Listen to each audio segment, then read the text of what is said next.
Rain poured down over the dark streets as a young boy stood barefoot before a jewelry shop window. His clothes were soaked, his eyes fixed on the glittering diamonds inside. He had nothing. Not money, not power, not even a roof strong enough to stop the rain. But that night, in the reflection of the glass, he saw something brighter than gold. A dream. And that dream would one day turn his dust into diamonds. Morning sunlight slipped through the torn curtain of a small room.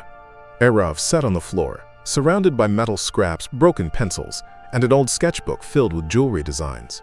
He traced a half-finished pendant with his fingertip, whispering, "One day, this will shine in a real shop." Outside, the streets buzzed with noise, people rushing to survive another day. Aarav's mother, Mira, coughed softly as she packed her cleaning supplies. "Finish your tea and help me, Beta," she said with a tired smile. Aarav nodded, but his eyes drifted back to his drawings. Every afternoon, while his mother cleaned houses, Aarav worked at a mechanic shop for a few coins. His hands smelled of grease and smoke, but his heart still dreamed of shining gold. Sometimes, he'd sit by the river after work, sketching designs in the dirt. Children mocked him. "You think you'll make diamonds out of dust?" they laughed. Aarav just smiled. "Maybe," he'd say softly, "if I never stop dreaming." At night, when the world slept, he'd light a small candle and flip through his sketchbook. The pages carried his hopes, rough lines of rings, necklaces, and dreams, drawn by a boy who had nothing but vision. He didn't know how or when, but he believed. And sometimes, believing is enough to begin. Days turned into months, and life grew heavier for Aarav. His mother's cough deepened, her hands trembling as she tried to hold the broom. Medicines were expensive, and work was never enough. Aarav skipped meals, pretending he wasn't hungry so his mother could eat. One morning, he found a small notice outside the mechanic shop. "Helper needed at metal workshop." He took the job instantly. The pay was low, but the tools, they fascinated him. At night, after everyone left, he stayed behind, touching the cold metal pieces, trying to mold them into something beautiful. He failed. Again and again. Every time a shape broke or melted, he felt a piece of his hope shatter too. But even through frustration and tears, he whispered, "Not yet. I'm not giving up." Sometimes, the workshop owner caught him sneaking in. "Boy, you'll ruin the metal," the man yelled. Aarav bowed his head, ashamed. But the next night, he'd return, quietly practicing again. His hands were full of blisters, his eyes burned from sleepless nights. Yet in that small, dim workshop, something incredible was happening. The dust-covered boy was learning the language of fire and metal. On his mother's birthday, he worked all night and shaped a tiny silver ring from scrap. It wasn't perfect. Rough edges, uneven shine. But when Mira saw it, her eyes filled with tears. "It's beautiful," she whispered. Aarav smiled weakly. "One day, Mom, I'll make one for the world." He didn't know that day was closer than he thought. Weeks passed. Aarav's mother's health grew worse, and medical bills were piling up like mountains he couldn't climb. One morning, while delivering a metal order to the city, Aarav passed by a grand jewelry store, the same one he once dreamed of. Inside, the pieces sparkled like stars. For a moment, he forgot his worries and stared in awe.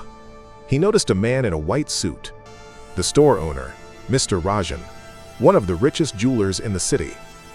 Aarav gathered his courage and walked in. "Sir," he said softly, holding a small metal pendant he had made from scrap. "I made this. I want to learn. Will you teach me?" Mr. Rajan took the piece, examined it briefly, and then smirked. You think you can make jewelry? Look at your hands.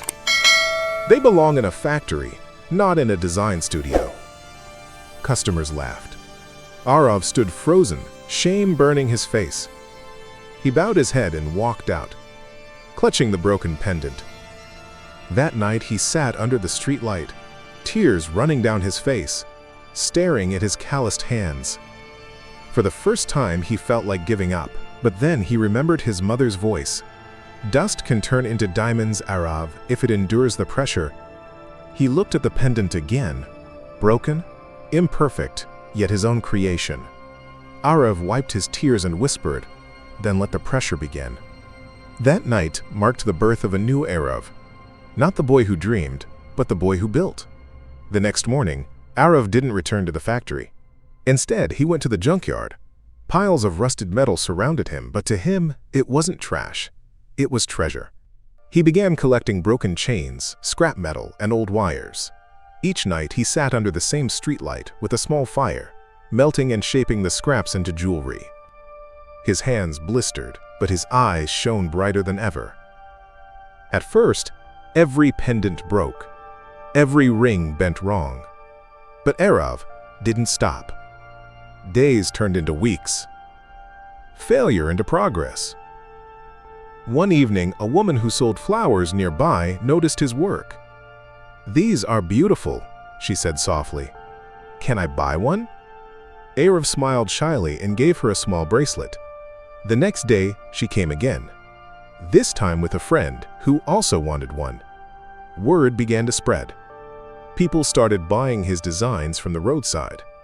He named his little brand Aarav, a mix of Tsar, gold, and his own name.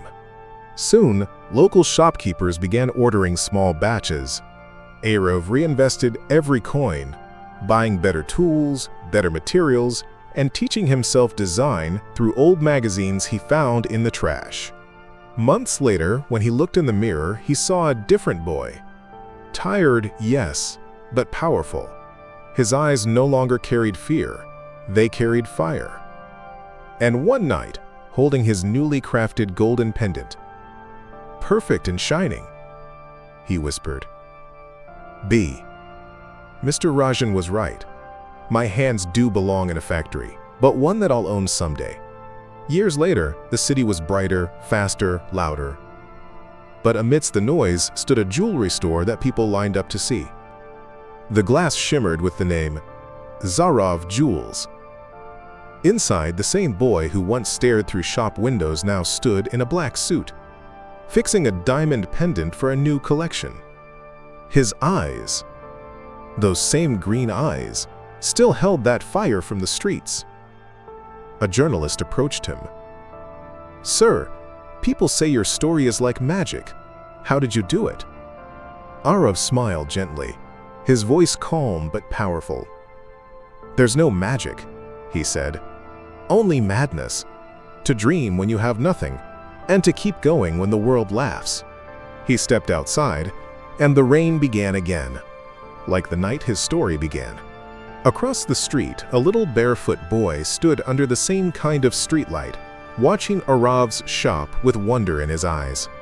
Aarav walked toward him, knelt down, and handed him a small pendant, the same design he had once made from scrap. "Keep this," he said softly, "and never stop dreaming." The boy smiled shyly, holding the pendant close to his chest. As Aarav walked back into his shining store, he looked up at the sign, "From Dust to Diamonds." Tears glimmered in his eyes, but this time, they were not from pain, they were from pride. Because the boy who had nothing now had everything. Not just gold or fame, but the unshakable proof that dreams built from dust can truly become diamonds.